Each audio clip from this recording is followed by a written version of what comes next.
We do want to let you know that we did officially release the short-term rental tax course, which teaches you everything you need to know about the short-term rental loophole to save 5 to 6 figures in taxes. In the course, I cover an overview of the short-term rental loophole and its powerful tax benefits, how to materially participate in your short-term rentals to reduce taxes on your W-2 and other active income, how to maximize your tax savings using cost segregation studies and bonus depreciation, as well as how to avoid critical mistakes that can cost you thousands of dollars in tax savings. By the end of the course, you will know exactly what you need to do to use the short-term rental loophole to save 5 to 6 figures in taxes. With the amount of value that is included in this course and the potential tax savings, I could have easily charged upwards of $997 or perhaps even $1,500 for this course. But you know what? Because I want to help as many people use the short-term rental loophole as possible, I'm giving it away for only $247, which is really next to nothing if you think about the potential tax savings that you can get from using the short-term rental loophole. And with bonus depreciation phasing out over the next few years, the sooner you can take advantage of the short-term rental loophole, the more tax you'll be able to save. So if you're ready to save 5 to 6 figures in taxes by using the short-term rental loophole, you can enroll in the course today by going to courses.taxsmartinvestors.com and enrolling. It's just that simple. Again, that's courses.taxsmartinvestors.com. Without further ado, we're going to jump right into today's episode. Hey, Jim, thanks so much for taking the time to come on the show today. Would you be able to give our listeners a brief overview of your background and your role at JPMorgan? I'm the head economist for the commercial bank, so I see a lot of clients. Love that work. Went to school in the Midwest, Northwestern, went to the Fed for 9 years. I went to the Fed when Paul Volcker went. I spent the decade there. And then I moved from Washington, D.C. to Morgan Guarantee and then Chemical Bank, which has sort of become JPMorgan Chase.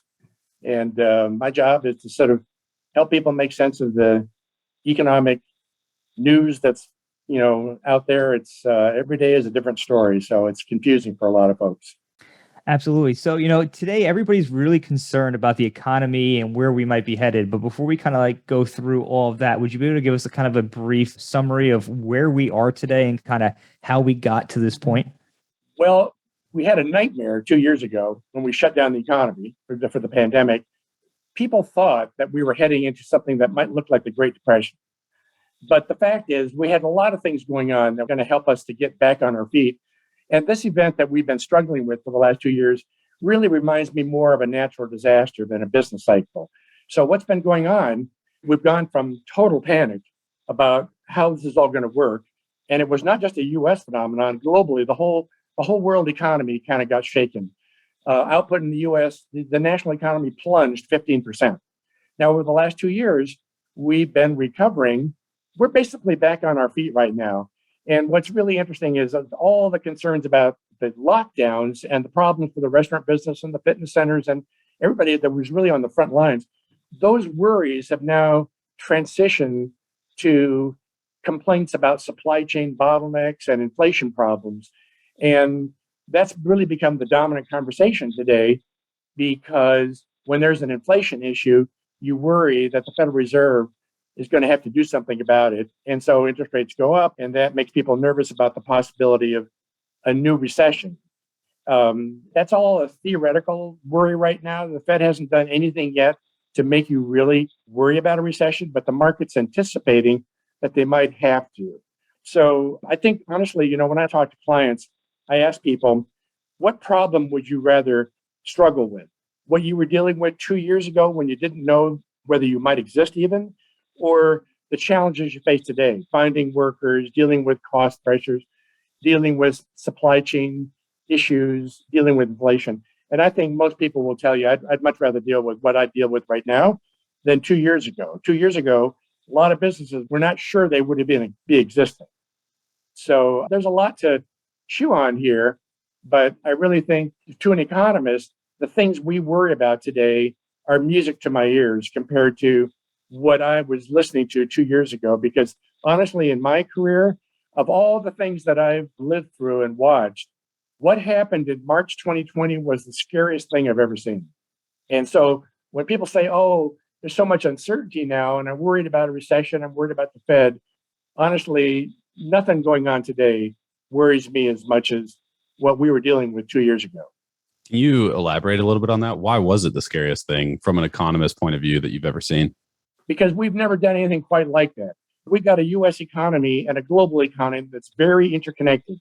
And over the decades, businesses have been getting really efficient, running by just-in-time inventories, outsourcing their supply chains to Mexico and China, Vietnam. And so the world has gotten, and manufacturers have been able to break apart the manufacturing process and take the low value added stuff and move it to some other areas. So the world has gotten very interconnected and interdependent. So when you have a pandemic and everybody is dealing with it and they're having to go through the same process, shutting the economy down, we've never seen a thing like that before.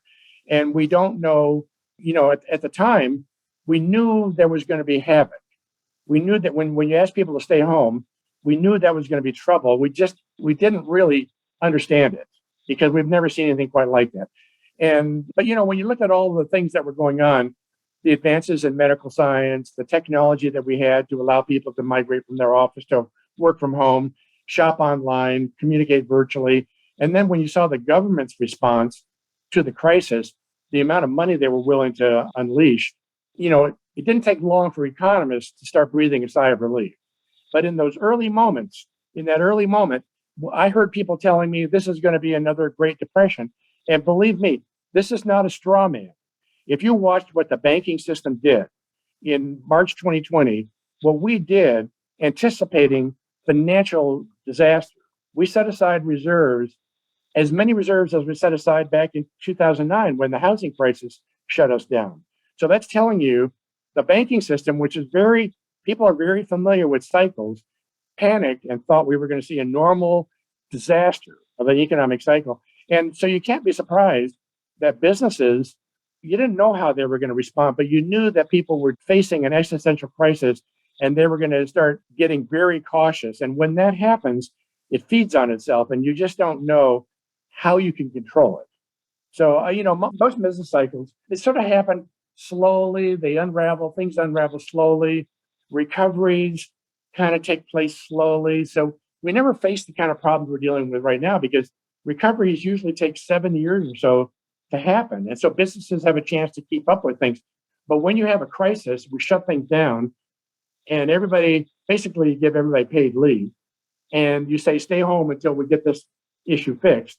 And then, when we lift restrictions, people get out, want to go back to life quickly. But the business community, which has got its supply chains all over the world, can't move that quickly.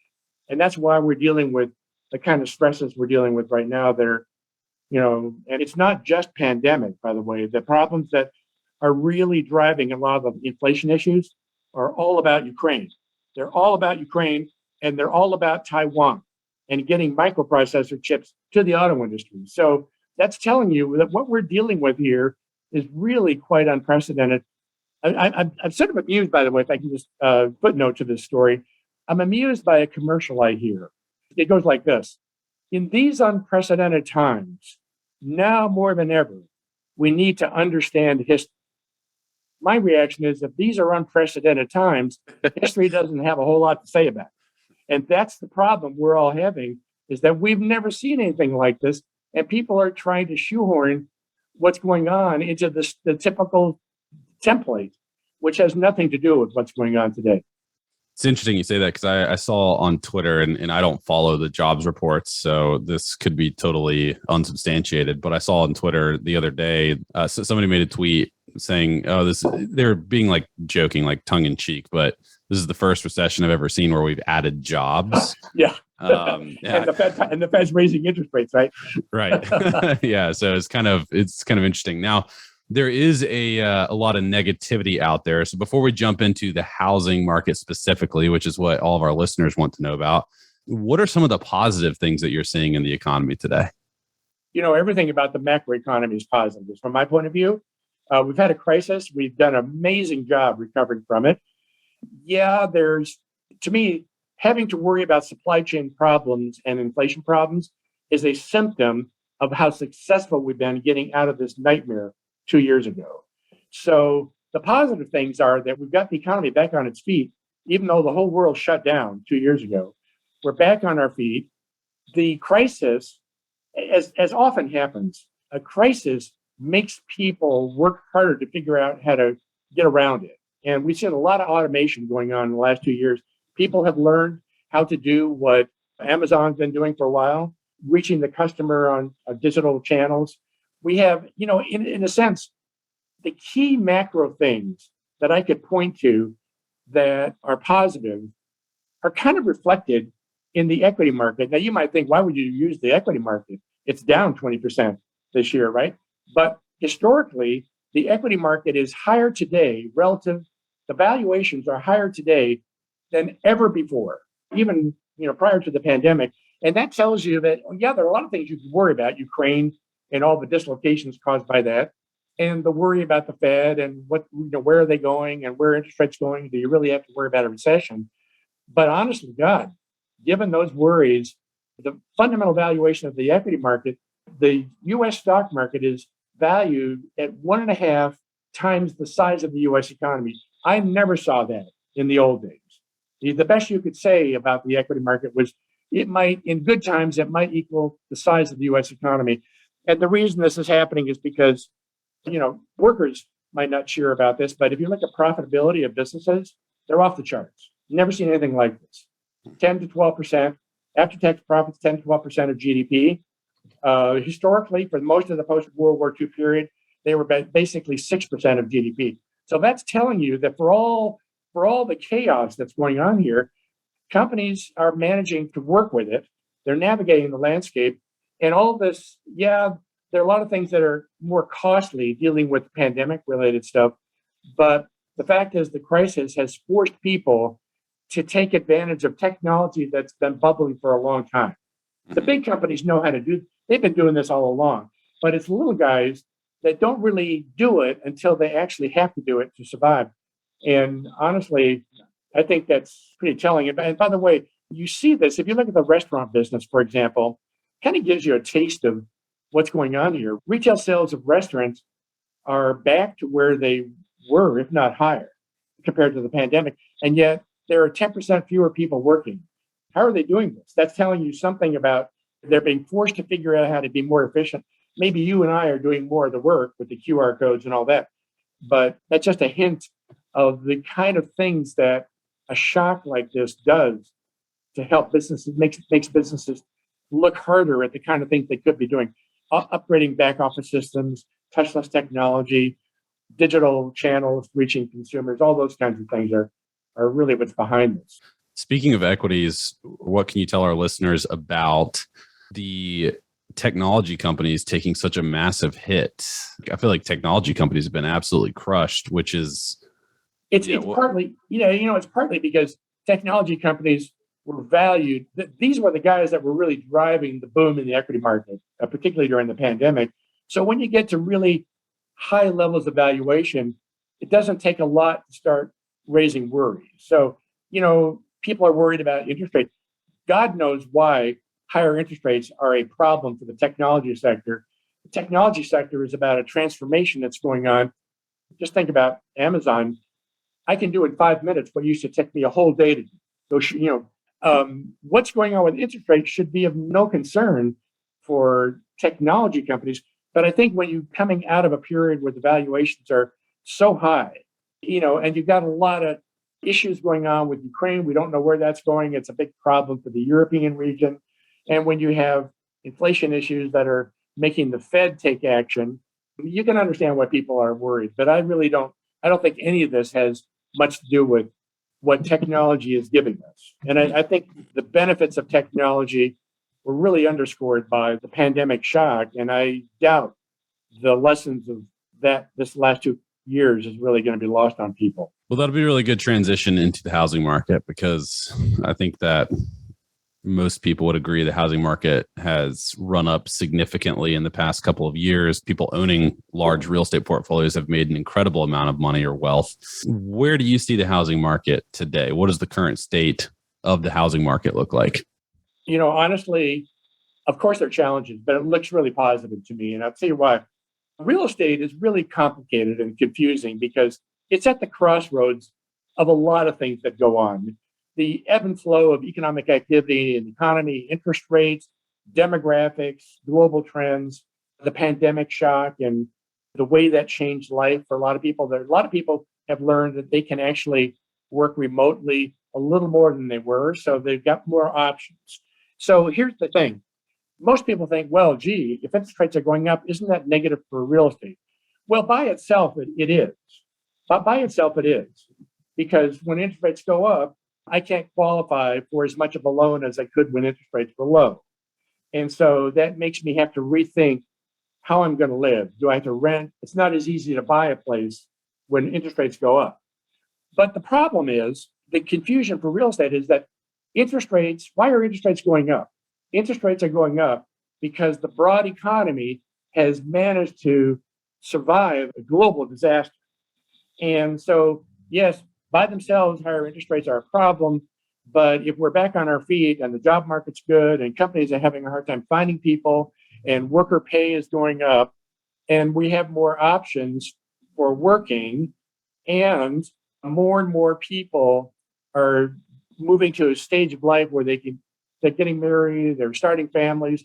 Those are all positive things for housing. So to me, you could have worried about multifamily if you thought that the pandemic was going to scatter everybody. They're going to leave urban centers and move somewhere else. But in fact, as life is normalizing, we're slowly coming back to where we were. And I think personally, what's going on here is, in my mind, as a macroeconomist, I think of the macro trends as kind of means that the wind is at the back of the multifamily sector because higher interest rates mean that it's going to increase the demand for, apartment living, renting. If I can't afford a house, I'm going to have to rent. And if I'm working my way back to something more normal and moving back to the city, I may be able to work remotely, up the Hudson River, for example, in a place that I bought or rented, but I still have to have the place in the city because people badly want workers to be back on the job. That's how we build culture. That's how we learn stuff. So I really think, honestly, that there's a lot going on that is positive for the real estate market, even though interest rates are up. And, we may not see real estate values doing what they did last year. I wouldn't be shocked if real estate values kind of hold steady or fall back a little bit for residential because of the impact of higher interest rates. But you still have to live somewhere. And it's really a question of where you're going to live. And I'll tell you, one of the things that's positive for not only single family, but also multifamily, for the last 10 years, the recovery that we've seen in the housing sector from the housing crisis a decade ago was one of the slowest recoveries I've ever seen from the data that we know. And why was that? Well, if you look at household formation, it tells you everything. Going back a decade, people coming out of college came into a job market that was very difficult. And so this is the class of 2008, 9, 10, 11, 12. And so what we saw was an awful lot of people they came out of college and then they just decided to go back to school or they had to live with their parents. And so when you looked at household formation, the number of people who were starting families, starting their own, it really slowed in half. And that's why everything related to the housing sector was really kind of slow. But in the last 2 or 3 years, that's really changed. And as people come of age, they're starting their own families. People get married 10 years later today. They start families later today. They move to the suburbs 10 years later. They buy cars 10 years later. And that's really been showing up visibly in the housing sector. So you look at multifamily construction, you wonder, why is it booming? And you look at residential housing starts, they've been trending up steadily, no matter what goes on with interest rates. And I think it's a reminder that macro things are relevant, but demographics is a big deal here. And the response to an economic crisis left a real big mark on the housing sector, which now is reversing. And, when you look at rents across the country, for example, you look at rent in San Francisco, it's flat for 2 years. Look at the rents in Atlanta, Miami, Tampa Bay, Phoenix, booming, double digit. And it's a reminder that while the macro backdrop is important and does drive a lot of what's going on here, there are vast differences depending on where you are, depending on the market you're in. The pandemic might have been part of that story. We're going to take a quick break to hear a word from Relay. If you invest in real estate and manage properties, then you need banking that's truly built for your business. With all the bank accounts you have to manage for your properties, account minimums, overdraft fees, and issues connecting to accounting software like QBO or Landlord Studio, things can get extremely complex. This is why I recommend Relay. Relay is an online banking and money management platform that is perfect for real estate businesses. First, there are no accounting fees, no overdraft fees, no minimum balances, which means you get to keep more money in your pocket. And Relay goes beyond just the basics of banking to help you understand precisely what you're earning, spending, and saving. You can get up to 20 checking accounts to organize and allocate income for things like day-to-day expenses, investments, or taxes.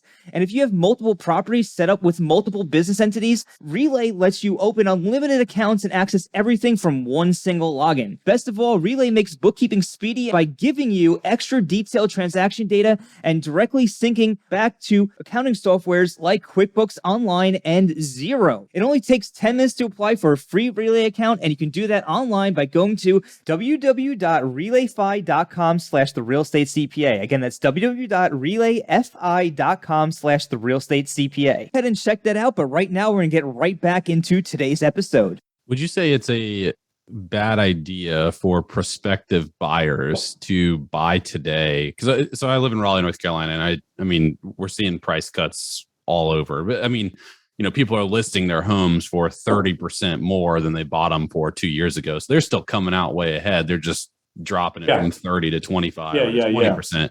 Yeah. So prices are still, going bananas. But I guess my question is, would it be a bad idea to try to get into the market today, or even to expand one's portfolio, knowing that these price cuts are happening, even taking that interest rate on the chin with the higher mortgage payment, the higher debt service, knowing that perhaps at some point in the future, rates are going to come back down and you can refinance into cheaper debt service? Or do you kind of see these high interest rates sticking around for a while? Yeah, I think the way to think about this is the aberration in the interest rate market was the last 2 years.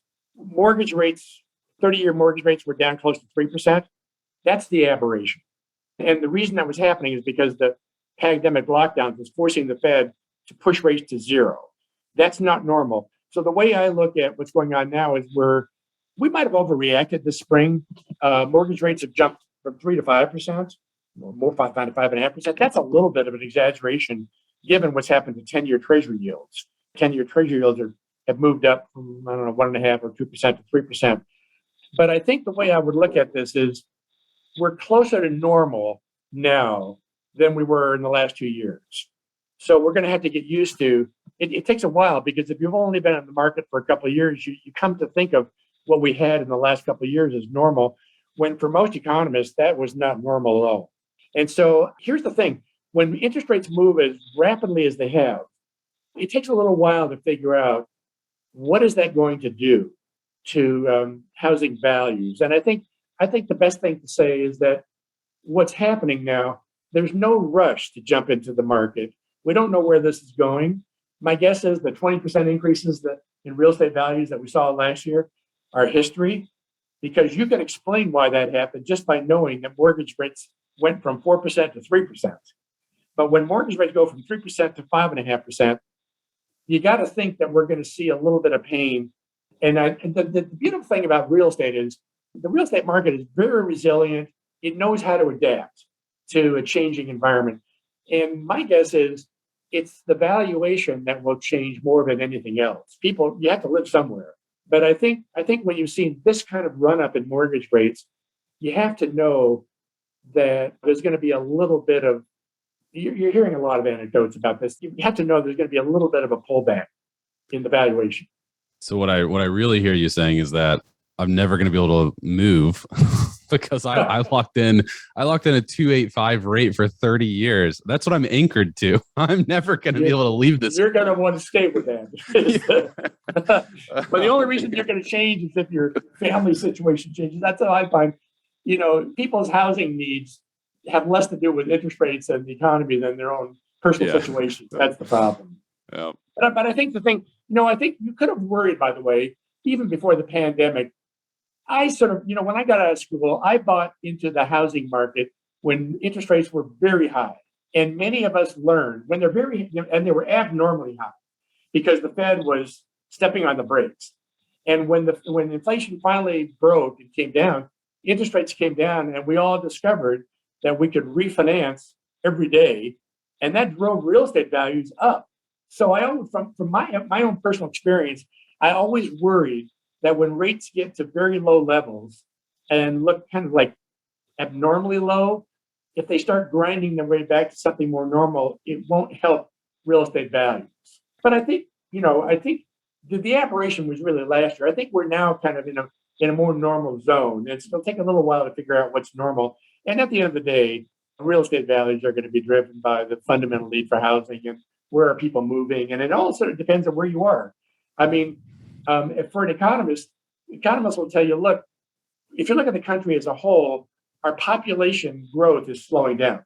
Normally, when you see a thing like that, you would say, well, gee, if the population is slowing down, then doesn't that mean that demand for housing is going to be slowing down and all that?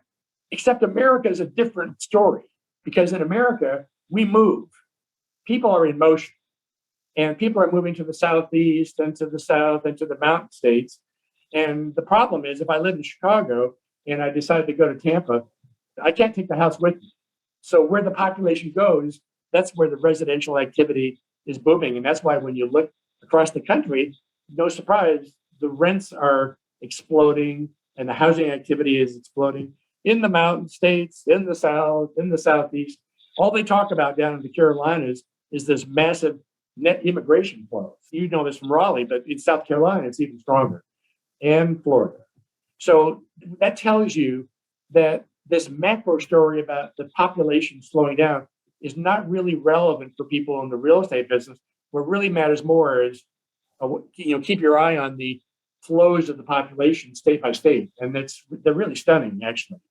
So if people are in motion, you want to know where they go because that's where the new energy in real estate activity is going to be.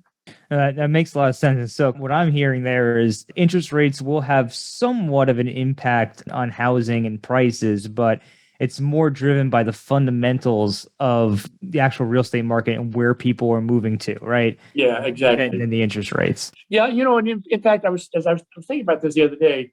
If you look at a long history of interest rates and rents or interest rate and housing prices, you don't see much correlation. That the first thing you notice is that business cycles have the greatest impact on rents and real estate values. If you had to order the things to be aware of, it's the business cycle, then it's the demographic flows. I mean, how do you explain why the Bay Area, not much is going on? It's very stagnant, but Utah is booming, Idaho booming, Denver booming, Austin, Texas and places like that. So it's a reminder to me that what I look at, it does matter, but it's local market conditions that matter more. And those local market conditions are being driven by demographic flows and the attractiveness of an area and the affordability of an area relative to other areas.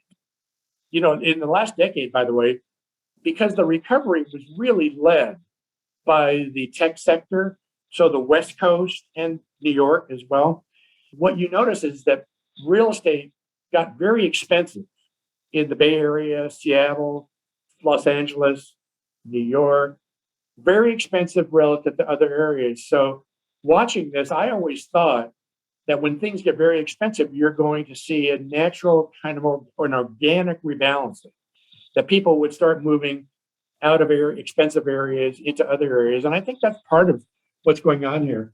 And it's also a reminder that there's so many things going on in real estate that there's no one simple answer to the story. That's why if you're only focused on interest rates as the issue for real estate, you're going to be missing many of the stories.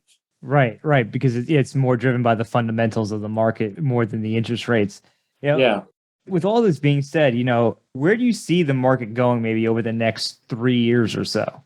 I think once we get through the current indigestion of having to get used to what the financial environment looks like in normal times, it's going to be pretty positive because we're still recovering from more than a decade of people not being able to start on their own or for their own. A lot of people were living with their parents or they were in school. It takes a while to work that through. And that's why when you look at what's going on, the fundamentals in the housing market have really changed dramatically in the last couple of years.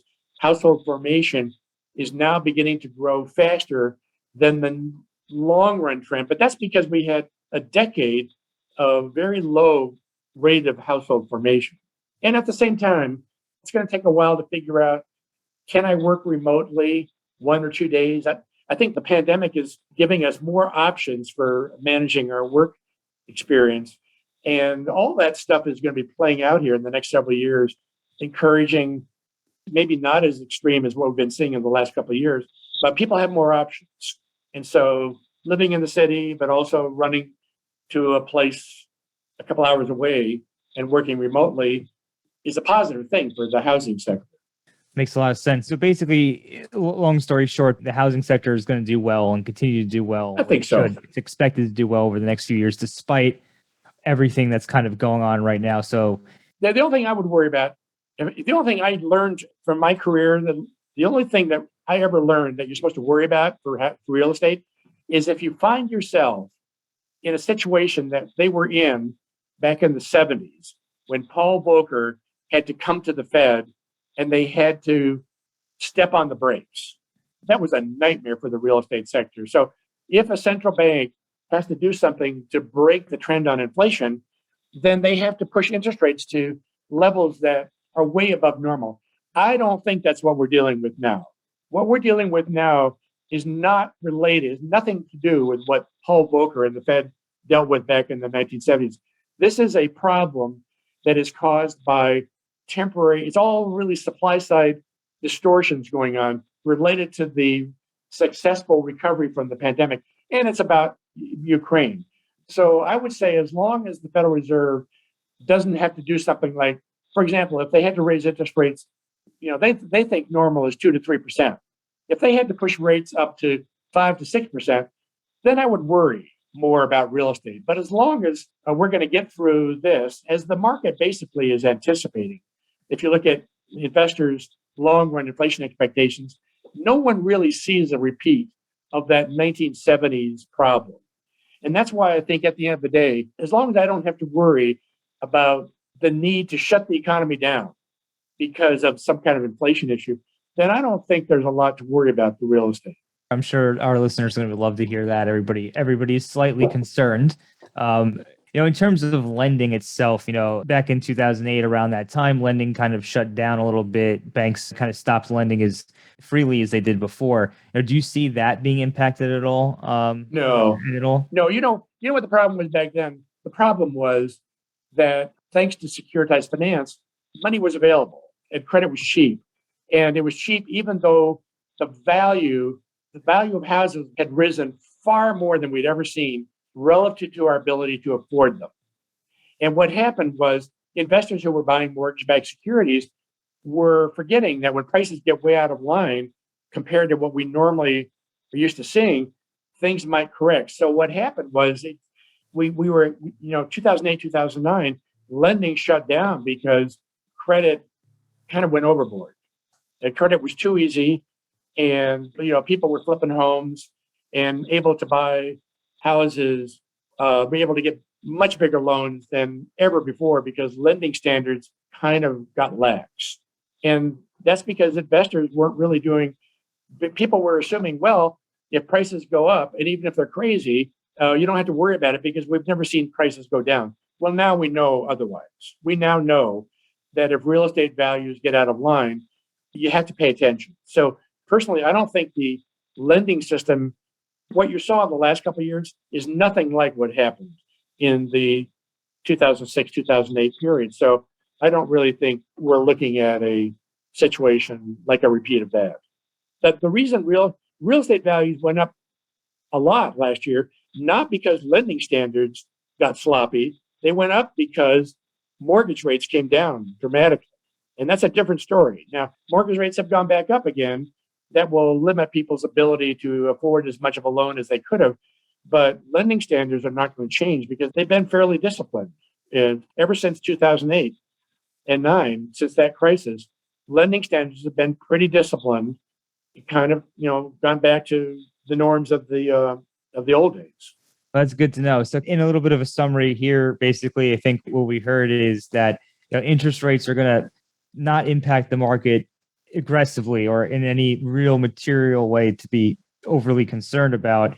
The market's still going to be driven by the fundamentals of real estate, which is population, migration, in a sense, and demographics. And then at the same time, lending isn't going to be pulled back necessarily like it was in the past. So it sounds like, this is what I'm gathering here, that the housing market is still in a relatively healthy place. And there isn't an overwhelming amount of reason to be concerned.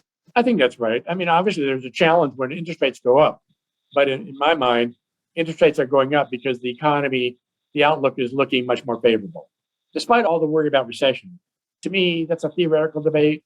And I don't think the Fed is going to find that it needs to raise interest rates so high that it triggers a recession. So I think you're right. I think the basic fundamentals are, taken as a whole, are fairly constructive for real estate. That's always good to hear. So I guess before we wrap up and close out, is there anything else that real estate investors should know about or be concerned about, given what's going on or what's coming up in the future? I don't think so. I think the thing to be aware of is all the worries that are in the market right now that make people talk about recession, they're reacting to the headlines. And I think when you look behind the scenes at what's going on, what you see is not as scary to me as the conversation reflects. For example, 90% of the inflation problems that we're dealing with today are about energy and food and new and used cars. These are not things that interest rates are going to fix. Secondly, so in other words, there's not a whole lot the Fed can do about what's going on here. And I think time is going to resolve a lot of these problems as time passes and we get these bottlenecks cleared up. And a big chunk of the problem here is related to the dislocations caused by Ukraine. To me, the most important piece of the backdrop, though, that makes me not worry about inflation and tells me that what we're dealing with today is very different from what we've been dealing with in the past when inflation was a problem. That thanks to the way the Federal Reserve has been operating, they have a lot of credibility. And the way you see that, the Fed is sort of 10 years ago, they and a whole bunch of central banks decided that if you promise the market that over time you're going to be targeting inflation around 2%, then that helps to anchor financial markets. That gives, if investors believe you have a lot of credibility, and that gives you as a central bank more flexibility to manage things. So when you look into the market and you ask, despite all this conversation about inflation that we're hearing everywhere, if you ask, where are bond investors? What are they thinking? I listen to them because they're putting their money where their mouth is. And when you look at the market's long-term implied inflation expectations, they're very steady around 2%. They're not moving. And that tells you that in the background, the Federal Reserve has earned a lot of credibility. That gives them a lot of flexibility to be patient. And so right now, they're scaring everybody because they're moving quickly to get back to something more normal. But that doesn't mean that they're willing to raise interest rates so high that it triggers a recession. So I think, just as we got through 2 years ago, got through the shutdown panic, we're going to get through this bottleneck inflation issue. And it'll happen organically, really, because a lot of this just takes time to get the supply side of the economy up to where demand is. There's nothing wrong with demand. Demand is exactly where it should be. GDP is exactly back to where it would have been had there been no pandemic. And the only reason we're struggling with these inflation issues is because it's all happened very rapidly. And we did a great job taking care of people who got furloughed and everybody else. But it takes time for the business community to adapt to this rapid revival, which we've never seen in our history. So I think that's why I can understand the anxiety about what's going on, because whenever the Fed is in motion, you worry, you don't know where it's going. But I really think the fundamentals for the U.S. economy for the next 3 to 5 years are pretty positive. That's good to hear. So I think we're coming up on time here. Jim, want to thank you so much for taking the time to come on the show and sharing this information with our listeners. I think it's going to put some people at ease. I'll be able to help Totally. them navigate these waters a little bit better. And if anybody wants to learn more about Jim and Story by JPMorgan, and by the way, Story by JPMorgan is a real estate management platform that JPMorgan Chase has put out. It includes a digital rent collection system, market insights, educational content, and more for multifamily owners and investors. You can learn more about that at story.jpmorgan.com. I'm going to go ahead and drop that into the show notes for anybody who is interested in. And thanks again, Jim, for coming on the show today. Thank you. Good luck.